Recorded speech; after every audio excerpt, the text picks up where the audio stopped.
Yeah. Is it on right now? I think so. Probably. Yeah. Because we want all of our free lunch conversations. Yes. Yeah. Well, it is a brown bag lecture, so to be fair, it kind of implies you should bring your lunch. And we don't specify how noisy the lunch should be. All right. Well, good afternoon, everyone. I think everyone in the room here knows me quite well, but for those of you watching via the web, my name is Zach Gorse. I am a team member from the Transportation Research Center on our UAS Unmanned Aircraft Systems project.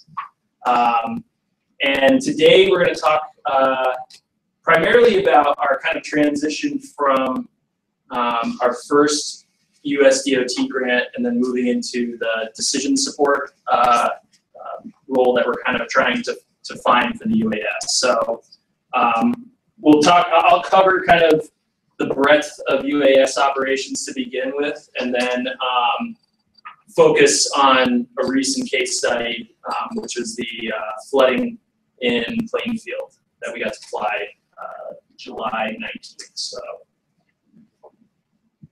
So just kind of to give a background, there's a number of different ways you can go and collect the kind of data that we're collecting. You know, the more traditional methods: satellite, aerial, terrestrial LiDAR, and field survey. Our niche is kind of in between all of those. You know, satellites are difficult to schedule, they're expensive, and they tend to focus on very large swaths of land at a much larger resolution, you know, a smaller resolution than our platform. Aerial is a little bit more high resolution, a little bit more specific in the area, but it's really not cost effective to fly frequently. Terrestrial LiDAR produces a great product, but you're limited in access. So we kind of we're arguing that the UAS platform that we're using can collect LiDAR-like data cheaper, more efficiently. And then field surveys are great if you can get people into the locations. However, during disasters, it's not always possible to get a person safely into the area that they need to survey. So when we're kind of looking at why a UAS platform works, these are kind of the four general areas that we can operate in that the other platforms maybe can't as cheaply or efficiently or safely. So lightweight and deployable, our aircraft weighs under 2 pounds. It's really easy. It's not gonna, you know, you don't need a special airport to operate out of. You can just throw it in the air. It needs a pretty small area to land and take off. It's safe. The reason we picked I'll kind of describe our aircraft in a little bit. The reason we picked the SenseFly EV, which is the platform we have, is because it has a huge amount of safety built into the system and into the software. Rapid processing, this is an area that is really critical in disasters. So when you fly LiDAR or aerial imagery, there's a lot of processing and kind of background work that has to be done in order to get the data products out. The platform we're using allows us to do it really quickly, and that's huge when you're talking disasters or any really kind of rapid data transfer. And what we spit out after we do the processing is all GIS-ready products. So we can kind of take our products and get them into the hands of the people who need them, almost regardless of the platform they're using. We can provide data to the higher level GIS programs, or we can provide the data, you know, as a PDF. So we can really hit the full spectrum. So this is the SenseFly EV. This is our aircraft. SenseFly was chosen because of its, like I said, its safety. It didn't require a certificate of airworthiness because it's lightweight. Some of the larger platforms did. It uses off-the-shelf, you know, kind of technology, which is nice. It simplifies the process. It uses there's a couple different cameras now, but they're basically point-and-shoot cameras with some slight modifications so we can use it in the aircraft. And it's super lightweight. I mean, it's about 2 pounds. The new RTK one that we have, which is our like survey grade aircraft, weighs a little bit more, but it's still a very, very lightweight platform. And it's designed so that, you know, even if something bad happens, like we have a rough landing or something, it kind of blasts apart into a bunch of different pieces and everything's replaceable. But it's robust. I mean, it's like a closed cell phone, so it can take a beating. And we're able to land in, you know, gravel, asphalt, grass, whatever it is that we have available, so, which is nice. The basic workflow, data acquisition, we go out, we fly the aircraft, we come back. There's some stuff we can deliver right off the bat, like a KML file with imagery. So if there's a disaster to occur and they just needed aerial imagery really, really fast, we can give them a file that they can actually go through and kind of see what's going on. It's not the really nice mosaic or 3D map that we produce later. But once we do the post-processing, we get the three-dimensional maps built, and then we get the mosaic built, which is the full extent with everything stitched together, which is really, really nice for decision support. Because you can look at the full extent of the flight area, get an idea of what's going on, and with the 3D, you know, it offers different perspective. With like flooding events and stuff, that's really huge. Our focus kind of has been with transportation disasters. So if you have a road washout, the 3D layer can actually tell you how much material we need to rebuild it. So step one, we go through a flight planning process. This is the software that we actually use for the flight. The next thing is the planning process and the flight operations all take place in the same software. It's, you know, kind of looks like a Google map. That's basically what it is. We have a bunch of different base layers we can load in there. We can also load our own in if we've flown the area before. And then we draw a polygon around the area that we want to fly, tell it what resolution we want. You know, there's a bunch of different options for flight parameters that we can enter in there. And the software builds a flight plan based off of that. We pick where we want it to take off, where we want it to land, where to come back if something happens. You can see along the top there's a bunch of different options for kind of different contingencies. So for instance, if something were to happen and we needed to land the aircraft immediately, we can push a little button that basically aborts the flight and crashes it into the ground, you know, where it's necessary. There's some new features that actually aren't listed in the top there. One of them is you can roll it, so if a bird is kind of coming a little too close. We haven't had any issues with birds yet, but there are videos online of eagles and stuff attacking. Usually it's quadcopter drones. Birds, for the most part, just kind of check out our stuff and fly around. This is Jarlath with the standard leg kick launch. It's pretty simple. You shake it 3 times, the propeller goes on, and you throw it, and it does its thing. It's really easy to launch. Anyone can sort of do it, which is nice. So we're able to build out different teams pretty rapidly. You really have to have some experienced people with the flight planning and the overall operations. But as far as like, if this was to go to other DOTs and stuff who are looking into this, the learning curve for the actual aircraft is not that significant. You know, we've learned, because we've flown almost 300 flights now, a lot of different things, but the basic operation is simple, which is nice. Let's see. Do you mind just clicking on that and see if the video plays? These are always whether videos will play or not.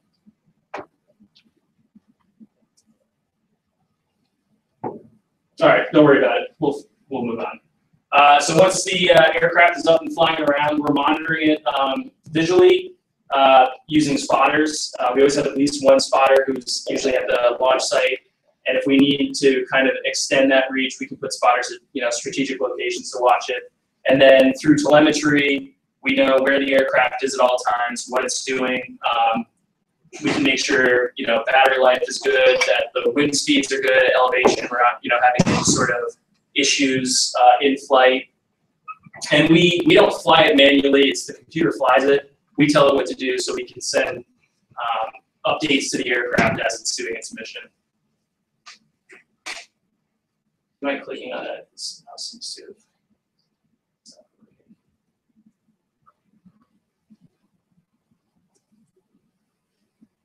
There we go. So then after we go around, we fly, we take the data that was collected, run it through the, this is post-flight Terra. This actually builds out the 3D map and stuff, and can be used for kind of navigating the three-dimensional aspects of it later. And then finally, we produce the deliverables depending on what's needed. What you see here is the RGB three-dimensional in the top left. The digital surface models are the colorized 3D maps, and then the bottom right is another 3D map mosaic.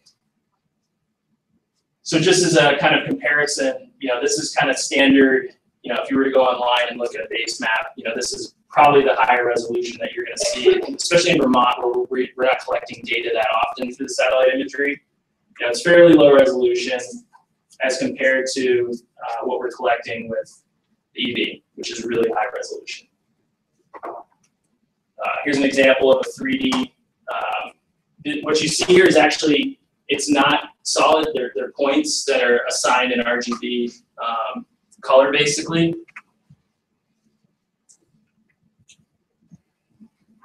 Just some more examples. So this was a large scale, I think this is the NDSM, which is the national surface model that's available. Really low resolution. I think it's like 10 meter per pixel. And then this is one that's produced after one of our flights. That's the exact same area. So if you're trying to do any sort of modeling where you need elevation model, it's really difficult to do it sometimes with just the products that are available. Again, here's a colorized surface elevation model, and in this case, we actually added contours as well. So one of the great strengths of having a UAS is that you can fly an area pretty rapidly, and that's helpful when you're doing change detection. So this is actually the Exit 10 roundabout that just got built in Waterbury. This was pre-construction, and then as it is today. And we flew this area pretty regularly. Again, these are more of the construction projects there. Some other options. This is downtown Montpelier. So for Montpelier, they were looking to do a study on parking spaces and availability. So the way they would have done it had we not provided this data was they would have had to send someone out to basically go and count cars in parking lots. You would need a pretty large team of probably interns or undergrads to go do this. And we were able to capture this data, this flight right here probably took 20 to 30 minutes. And then with a little bit of work afterwards, just classifying the vehicles, we provided them with a much higher quality piece of data than they would have had otherwise. Now, when it comes to disasters and stuff, this is actually an area, this is Reedsboro, Vermont. This is an area that was impacted pretty heavily during Irene, and they've got mitigation projects going, they've got recovery projects going. So we flew the area to actually help them to monitor a landslide that's kind of ongoing from erosion from the floods in 2011. And what we produced is a really high resolution contour and digital surface model. So the next time we fly, we can kind of give them an idea of how much that has progressed. And you can see there's a lot of buildings and stuff that are at risk here. So there's some that, I think the one that's right there is already condemned. But those other houses are not far away. So being able to monitor that pretty regularly is really helpful to them. We worked with a team that was doing basically the same thing from the National Soil Service to federal agency. They were surveying it by hand though, and going around with their GPS survey systems, and it takes a long time. It's really, it takes a long time to process that, and we did it very rapidly.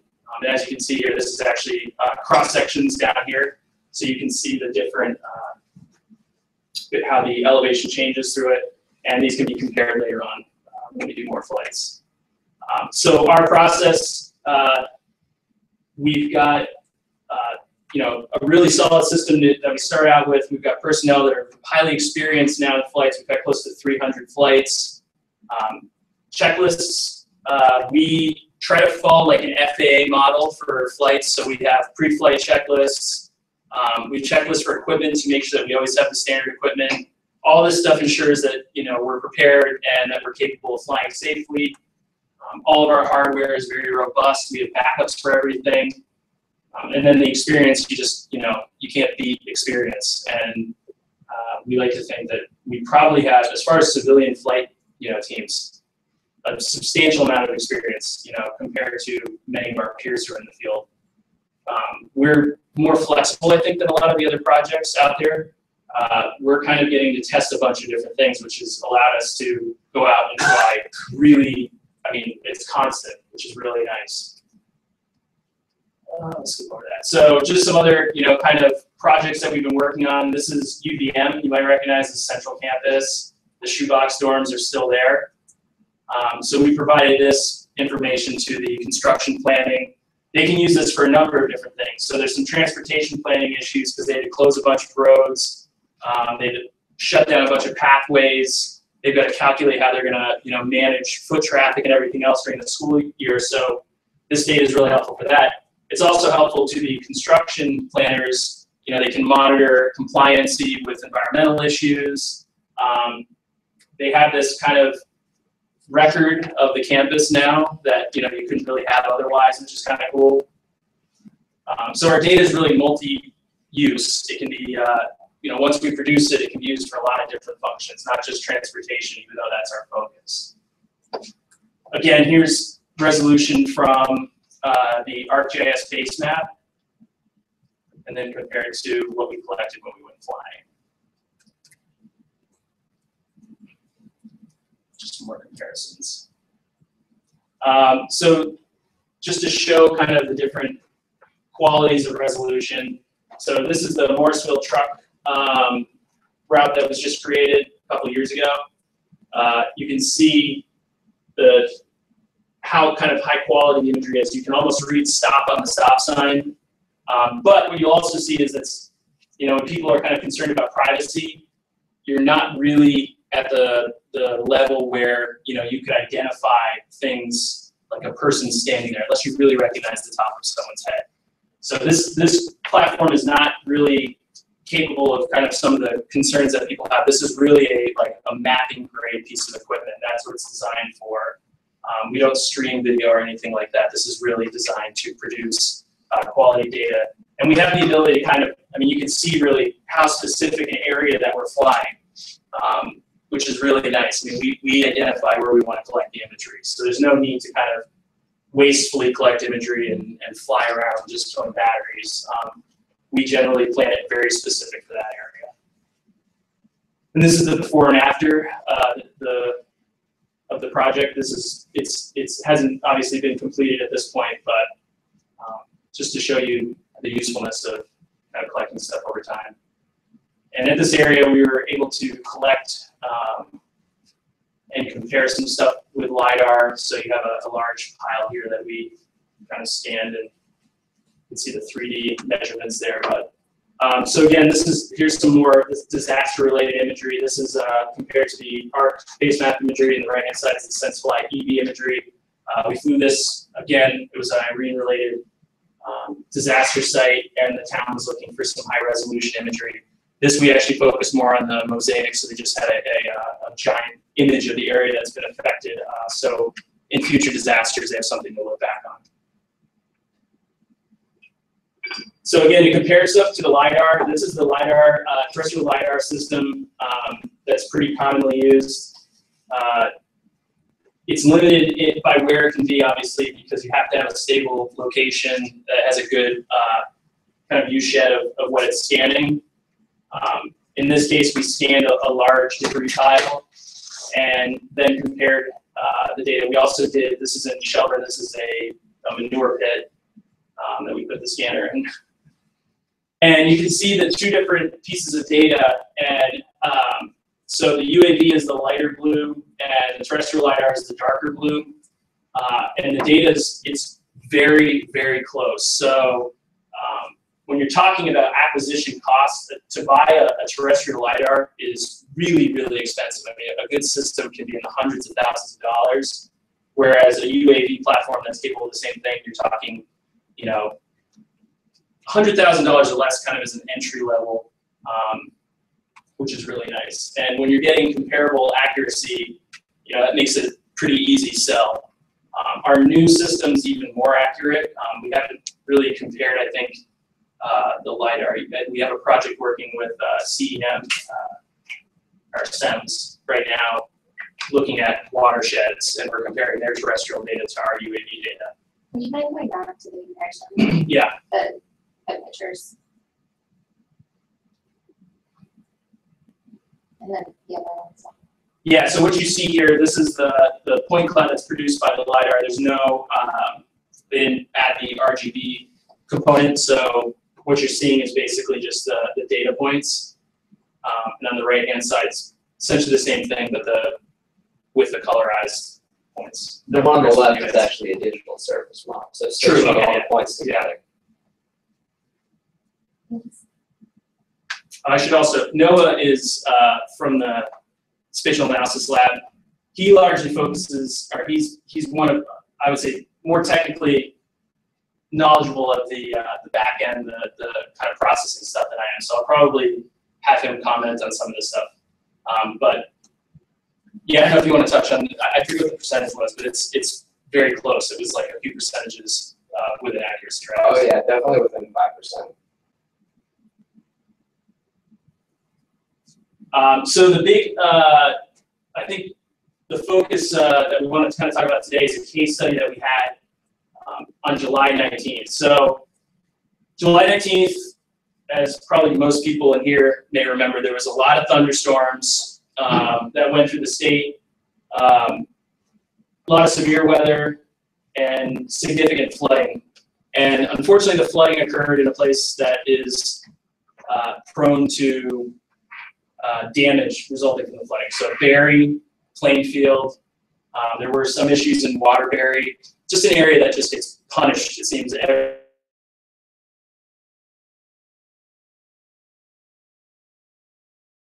through. We actually started reaching out to our partners in the area, and they requested that we go and fly. We started with Plainfield because of their damage, and then after kind of figuring out that Barry also was suffering possibly, with some damage to structures that people were living in, we also started doing planning for them. So you can sort of see it here in the background. There's a bridge that was basically destroyed. It might be able to be repaired, but there's some undermining. The road was washed out. You can sort of see trees and logs.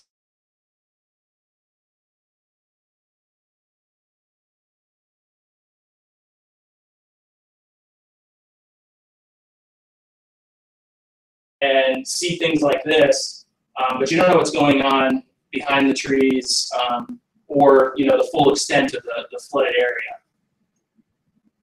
So on, I believe it was the 21st, we got our team out there. You were part of this play, right? Yep. Yeah. So that's Noah on the left. He really likes those fluorescent hats. He's the only one that wears them. And then Sean McFadden is on the right. And this is basically the process. We're going through checklists here, putting the aircraft together, making sure that we have good data with the computer, the telemetry. Then we get the aircraft up, we start flying. This is kind of the first product that you get is the aerial images, just still aerial images. And this is the exact same area that we just showed. In fact, I was going to say you might be able to see a car park there, but the road closed sign is right here. And then that's the bridge with all the logs and stuff across it. And what you start to notice is that you can sort of see the extent of the flooding. So it actually went out to about this area and then all the way up to about this area. And you can see from the silt and everything that was deposited. From the ground, it didn't really look like, you couldn't really see the extent of it. You could see, if there's silt in the area, it's pretty easy, but you don't really get that really good overall picture of the event. And then once we process it, we actually get the three-dimensional data. And this is a cross-section of the bridge. So you can actually measure how much variation there is in the surface. What this can tell, if you measure the entire length of that, you may notice that the undermining may not just be in the bridge. There might be, damage to the road surface further up, which is really handy. So, And you can see the up and down, like there's stuff that was pushed up, there's areas, this chunk right here is actually basically washed out to almost to the water level. And that's at the other end of the bridge. So what we were able to kind of, if you wouldn't mind just playing that video, this is going to give a better idea of kind of the end products. But this,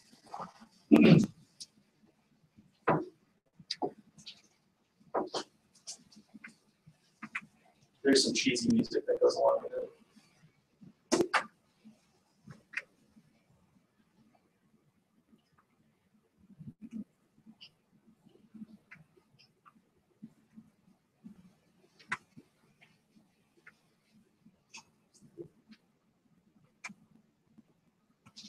This is the glorious launching photo of Abizilka that we use in everything.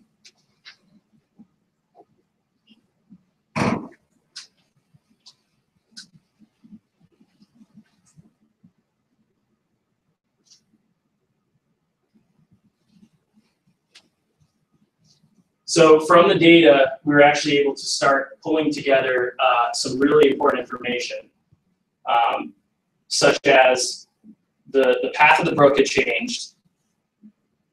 There was new debris that had entered the brook. There was debris that had gotten washed downstream. And we started to identify these sediment deposits, which help us to figure out the path of basically where the river meanders, which is going to be really helpful for future mitigation planning, future response planning. This is the 3D map that was produced afterwards. Some of the concerns that were identified, we had trees that we found in the stream bed that were covered in live leaves and needles. So that means that they had been supporting a hillside somewhere and we're now in the water body. So those root systems are no longer providing stability. And it also means that we can kind of get an idea of the size of the storm and the types of damage to expect. So we know if we get this much rain again, that the erosion is going to be significant. And we can actually kind of quantify that because we've flown this area so many times now that we have data to compare to for over the course of almost a year now.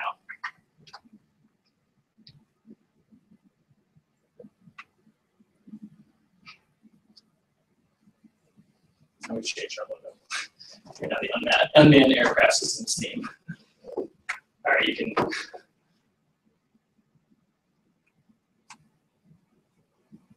So really one of the cool things that came out of this was this comparison data. So here's a great example. So this is our May 12th. This is kind of the baseline flight that we were collecting after Irene, and we wanted a good baseline to compare it to future flooding. We didn't realize we were going to utilize it this quickly, but you can see on the left, this is the exact same place. There's no woody debris in the stream bed at all. And then on the right-hand side, now we have this new massive pile of trees. You can see some that are dead trees that probably came from upstream, but there's also a really large collection of previously living trees. And you can sort of see the way that the path altered on that. And what was interesting was, you can't really see it from here, but we actually were walking around this, and the river had actually gotten right through that little tree canopy area in the bottom right-hand side. So it kind of just bypassed this corner. Again, you can see this is a little bit more recent. This was a June 25th flight. And it's just completely removed the large debris pile that was there.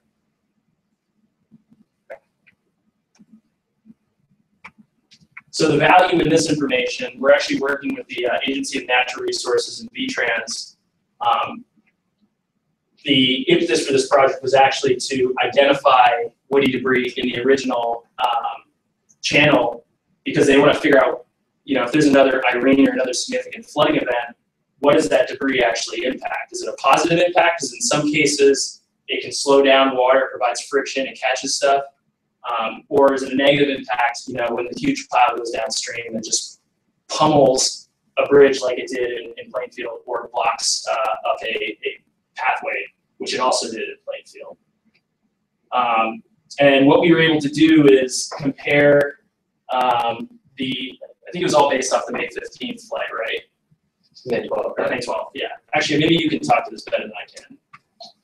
Oh yeah, sure. So what you're seeing on the figures there on the left is a comparison of the woody debris between May 12th and July 21st. So that's 2 days after the storm, or about a day and a half. But so what we did was we created points for each pile of woody debris, and we separated the classifications from small piles, which consist of 1 to 5 down trees, and large piles, which are 6 or more down trees. And as you can see, they're a little small, but so our classifications are completely new, meaning in that point there was nothing there in May 12th, and then a pile is completely new in the July imagery. No change, completely removed. Then debris lost is if there's a pile that loses some debris, and debris gain, which is a pile that gains some debris.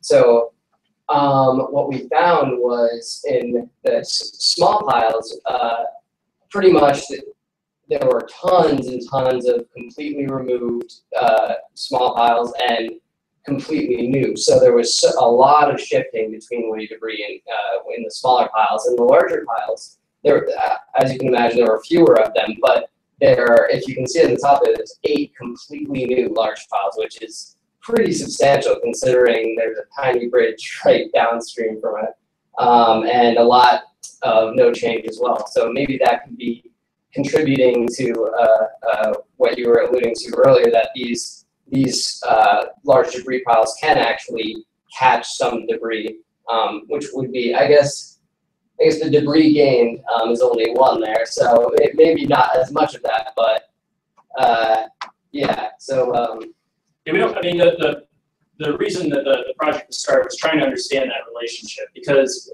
after Irene, almost all of the rivers and streams in the state of Vermont had extra debris in them because of the storm. And you know, if we get another Irene level event, they wanted to know, what does that mean, you know, for the downstream communities that have to, you know, basically suffer from the debris that's upstream.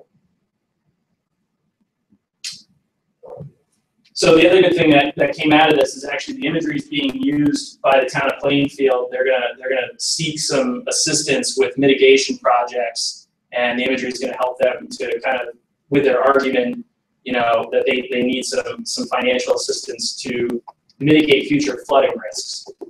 I don't know what exactly they have planned, but there's a lot of different projects that the state has kind of taken on to try to figure out what is the best way to address flooding issues in these smaller communities.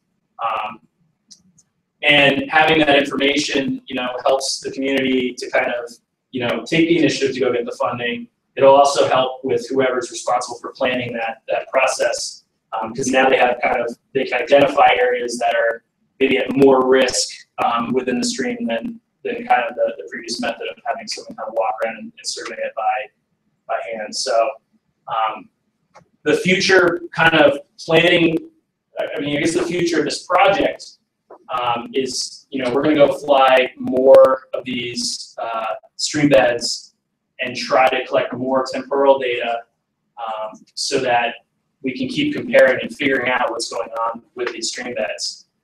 You know, Vermont's #1 natural risk is flooding. I mean, that's our natural disaster. It happens every year with spring runoff, and then these summer storms just kind of, you know, compound issues.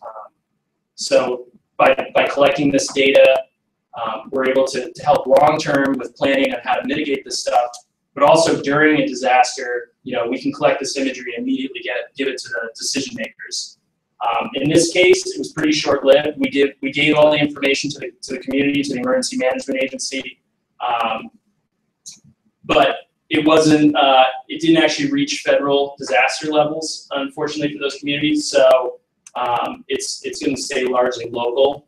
But when you start looking at large scale disasters, Irene level disasters, this information is valuable to a whole spectrum of users. So FEMA can use it, state agencies use it for planning and response. It's just really, it's nice that a local community can get access to this. There's no way like the town of Plainfield would have been able to hire, a plane to fly over the Great Brook for them to learn about what had happened and then use that for future planning. Certainly not a satellite. So that's where we think the future of these UAS flights is just trying to help communities and help these different agencies with their disaster planning and response. Questions? You said this one was only a couple $100. No, so the aircraft, I mean, the system itself is, we have I think it's $20,000 platform and then a $50,000 platform. The $50,000 one is an RTK, connects to a base station that helps correct its location, so it's a little bit more precise. And then, there's different software that we use. We have computer systems at the Spatial Analysis Lab that are pretty powerful, that allow us to process the data really quickly. But, you're still talking maybe sub $100,000 level is kind of like an entry. With really, you kind of want a backup platform in case you crash one or the other one just doesn't work. So, it gets expensive, but when you compare it to the alternatives, it's substantially cheaper. I mean, an aircraft is, hundreds of thousands of dollars, and then when you're talking sensors attached to it, the level of training, and you're getting into millions of dollars. So it's right now, it's probably not something like a town would want to go out and purchase themselves. But I mean, that's kind of where we come in, is that there's an opportunity for us to be able to go and fly this right now with a grant for free, and we're hoping in the future for a really low cost as compared to any other option. And it's providing data that otherwise would never have been available to a community, certainly the size of Plainfield. It's way cost prohibitive to get this data. When you get into like really massive disasters, there are other platforms that will kind of come into play. But once the disaster is over, they're not going to come back and keep flying. So we kind of do a really good job of filling in the gaps. Again, some of the limitations of a UAS like this, it's got a flight time of 20 to 40-ish minutes. So it's not designed to replace an airplane, and it's not going to replace a satellite. But what we're kind of, our workflow is, if we were to learn of a disaster, we might utilize some of the satellite imagery to start kind of figuring out where things are. We're communicating with the state and the towns and RPCs and stuff to get reports from them. And then we go in with the UAS to get a more precise area. So you're talking really like probably tens of acres with this versus, an aircraft, hundreds of acres, and then satellites, probably thousands of acres. Can you go back to the Plainfield map and maybe here and just, maybe you can talk a little bit about how would the community, what kind of decision making could the community start doing to make this really actionable? So you've got points of debris and, accumulation from this particular storm.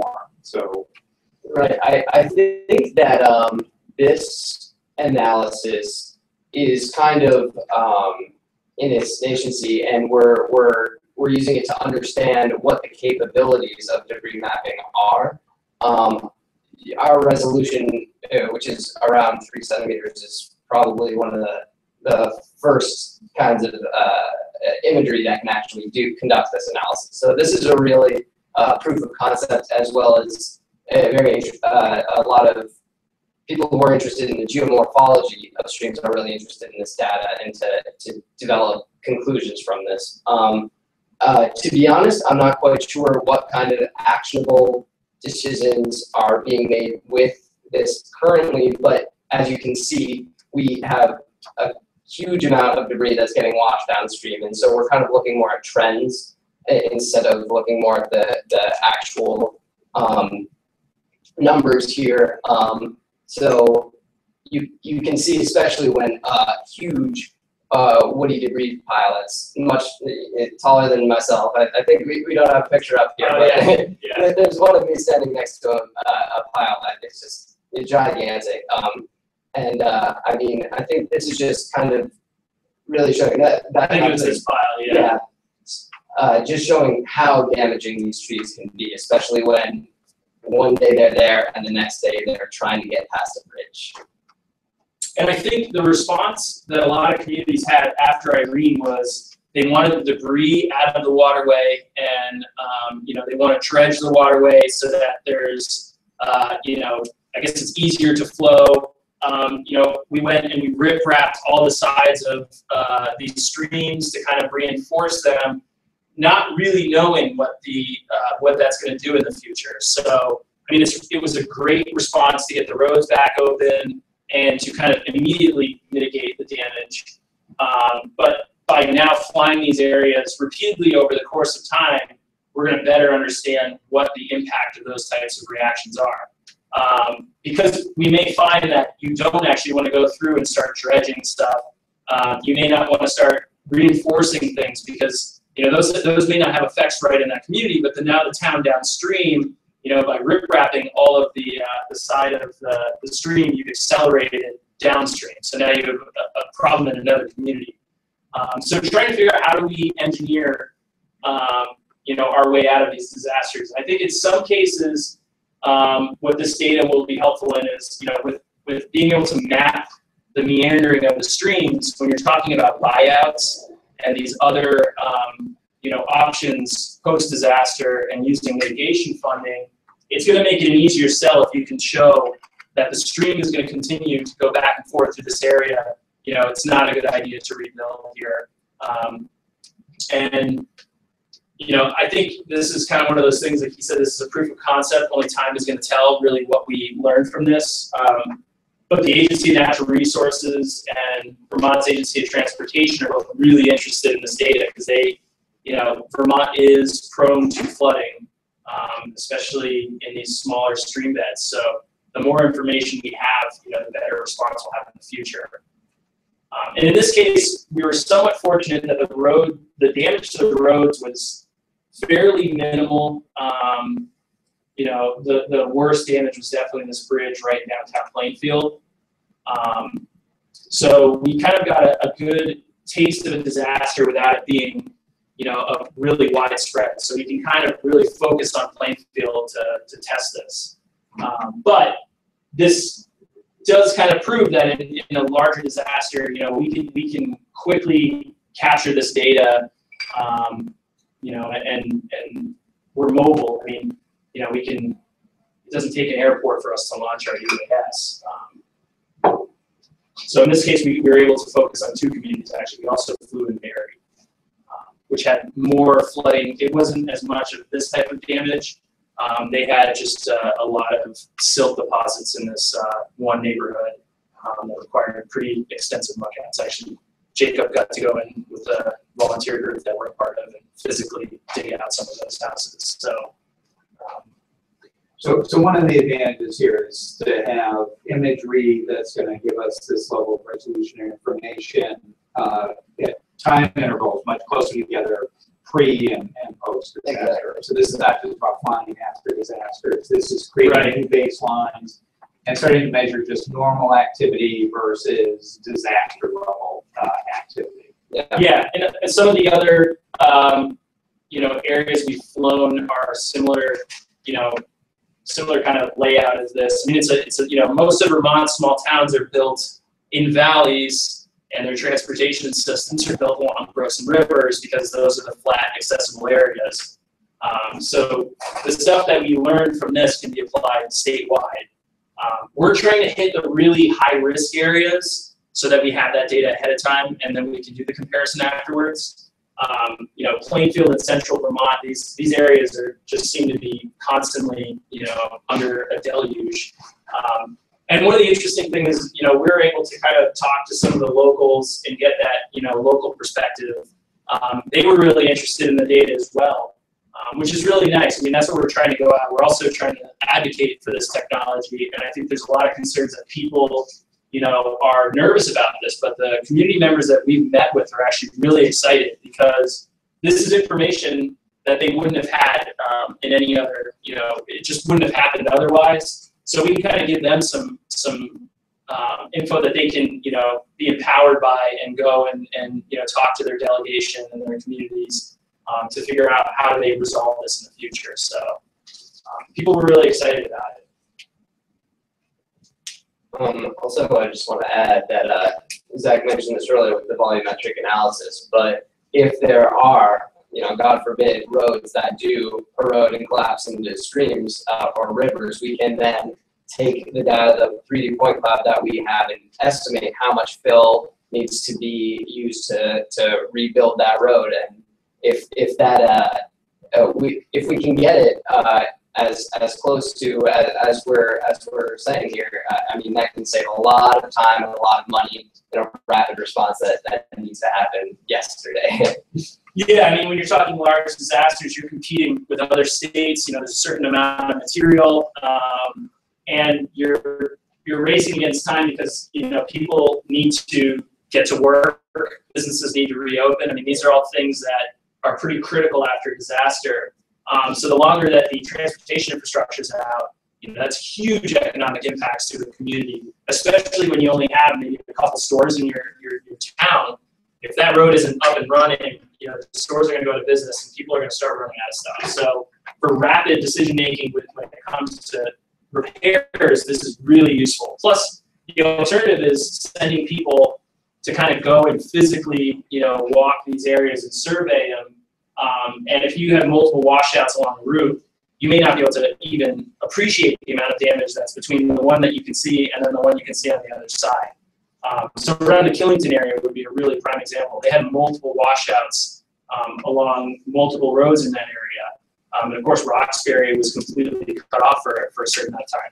So if we can fly in, fly the UAS around and give them all these measurements, they'll know exactly how much material they need to get there, and they can start repairs much more rapidly. So that's handy. Plus, in a big scheme of things, when you start looking at road criticality or route criticality, which is some of the research that we're doing in the TRC, if you can marry those two, pieces of information, you can start to open up roads that have life safety issues or are just, critical to a community. So that's something, I think we're looking into in the future is how you kind of get all these processes together. Like this, in this case, it's awful that the bridge was damaged, possibly destroyed, but unfortunately there's actually several routes around the bridge so that, they can kind of take their time with the repair here. The community wasn't cut off. You can get to the other roads. But in the case of, a town where that bridge is the only way in or out, that's much more important that they get that fixed rapidly. So, any other questions, comments? About how high off the deck are we looking here? We are 400. Yeah, it might have been even a little bit lower. I'm trying to think of. Yeah, it's probably about 400 feet. Yeah. This one. Yeah. So we have a flight ceiling actually of 400 feet. So we plan all our missions right below that, and we actually use a DEM digital elevation model of the Earth's surface to guide the elevation of our aircraft. So it's 400 feet above ground level. So right. Which is important. Sure. And it can change over time. So one thing we learned early on when the first kind of version of the software, we weren't really using that digital elevation model. So we would kind of start at a point, and then most of our flights were in relatively, similar altitudes. But there was a point where we flew a pretty large distance, and the altitude, the elevation changed from the starting point and the end point. And when we got to the end point, it was kind of just above trees. It was good. It didn't exceed our flight ceiling, but we're like, we want a little bit more of a buffer. So the software allows you now to, it probably did at the time, we were still learning maybe, but basically you take that digital elevation model and it plans the flight path so that it's always 400 feet above that, and the aircraft can calculate where it needs to be at any given moment. But it's important, especially in Vermont, where most of these areas are pretty tightly packed between hills on either side. So it never came in. We never lost an aircraft into the trees or anything like that. But that is one of those areas where we learned from our practices. So. Any idea how much it takes to break one of these things? Quite a bit. I mean, it's similar. I'm trying to think of what material, like a Nerf football almost, but a little bit even more robust. I mean, it's designed so that if it impacts something, the wings pop off, the tail rotor pops off. It kind of just blows itself apart to disperse the energy, and then you just kind of put it back together. I mean, we haven't really had any major accidents. We had it impact a tree once coming in for a landing. It was a really narrow area, and it was really, all of a sudden a gust came out of nowhere, and it had it landed hard, but we flew it immediately afterwards. The only thing we had to replace was the tail rotor. It wasn't even, we probably could have used it, we just couldn't find it. It pops up. It's held on by essentially rubber bands, so it's designed if it impacts something, it comes off. Cool. And we've landed it on any sort of surface you can imagine. The only surface that it really has trouble with is snow, because it uses an IR sensor to know where it needs to do its final flare, and the snow doesn't give it the information it needs, so it just kind of goes into snow, which is fun when it's like 2 feet deep. Yeah. What about water? It's a lot of the same. The issues that we've had with water are less related to the flights and more related to the post-processing. So if you fly in a really large, like if we flew the lake and it doesn't have any points of reference on either side, land basically, it has trouble stitching the images together. Okay. So that's actually the bigger concern with water. And some people think, we produce a point cloud similar to LiDAR, but it doesn't penetrate water at all. So we can't do like bathymetry or anything like that. So that's one of the limitations of the platform. But that's a limitation using any sort of like photogrammetry, type of imagery. So, but we've landed wet grass. If it's really wet, it'll do something similar. Usually if it's like wet, deep grass, like in a field or something, but all the same, we've landed it in almost any condition you can think of. The nice thing about this, also, I probably should have touched on earlier. So when you're talking about some of the limitations of the other platforms, satellites. I mean, any of you who live in Vermont, it is cloudy here, at least 75% of the time. And so aircraft.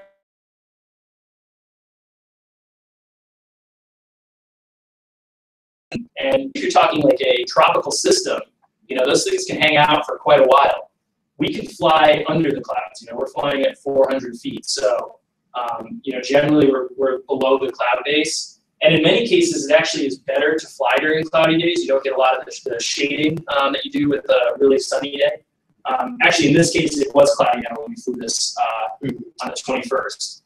And after disasters, if a hurricane comes through, a lot of times there's clouds and stuff hanging out. Hurricane Sandy, I mean, you're talking a storm that's just massive. It could be hanging out over the area for a long time. The aircraft has the ability to fly in, somewhat sketchy weather. It's not waterproof or anything like that. We usually don't fly it, though, if there's any sort of risk of rainfall. Wind, it's limited. It's like, I think 15 to 20 knots is kind of like the cutoff. But it can, I think its limitations are much, much higher than that. That's the margin of safety that we like to operate in.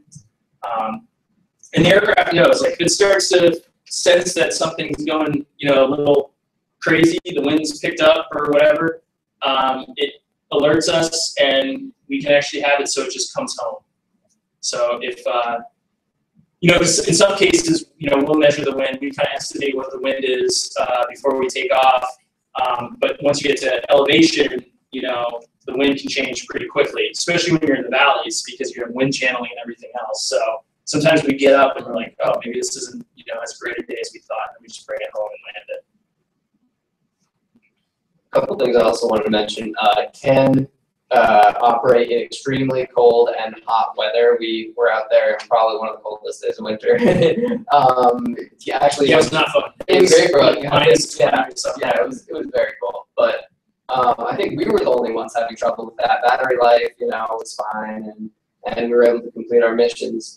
Also, the horizontal accuracy, as you there was a slide earlier where you compared it to a base map. It's about within a foot actually. So that's very helpful to integrate it into any other GIS data sets that you're using. The vertical accuracy, so that's an example of the horizontal accuracy. It's very, very close. And the vertical accuracy is now about within half a meter. So we're dealing with really, really accurate data sets at this point. So. Yeah, and like, for a lot of the kind of immediate information that we're trying to provide, that level of accuracy isn't even required. Like they're just looking for like whatever information is available so they can start the process of, recovery or response. But when you can provide that level of accuracy, all that's doing is helping down the road. The more information you have to start out with, the much better the outcome is going to be, particularly in a disaster situation. And then, like, I think we've been focusing largely on disasters, but I just want to kind of restate that there's a lot of purposes for these aircraft that we're discovering. Like the counting cars in the parking lot, that was like just pure like, oh yeah, I think we can do that. Like it was a study that was going on. They mentioned it, and we're like, all right, let's try and see what happens. And it worked out really well. And again, a parking lot study is not going to have the money to pay for an aircraft to fly over and get that data. So to be able to do it affordably is huge. And we're working with the full spectrum of transportation professionals, from private sector, consulting firms that especially in Vermont with these smaller firms who the budgets just don't maybe allow for that type of data collection normally. So we're providing them with that information which they can use for pre-planning. They can use it for kind of their monitoring of projects. We're working with a whole bunch of state level and local agencies, regional planning commissions, towns, Vermont Agency of Natural Resources, Vermont Agency of Transportation. This data is it's valuable at every level. We work with federal agencies. We're trying to get more into working with like FEMA. We just found the data that we actually collected from the playing field flight. FEMA was able to integrate into their GIS process that they would have following a disaster, which is really cool. So it goes to show that the data is versatile, the equipment's versatile. Our teams are pretty versatile. We've flown in just so many different areas, and Vermont is lucky that we don't have this huge volume of air traffic that maybe some larger states do. So we're able to practice a lot of this stuff and kind of build these best practices. But with good coordination, which we have with our state and the FAA, you could do most of the stuff in larger communities. It might just take a little bit more planning, but yeah, it's just a hugely flexible platform. And we every day we're discovering new uses for it. So cool. Thank you. Thank you.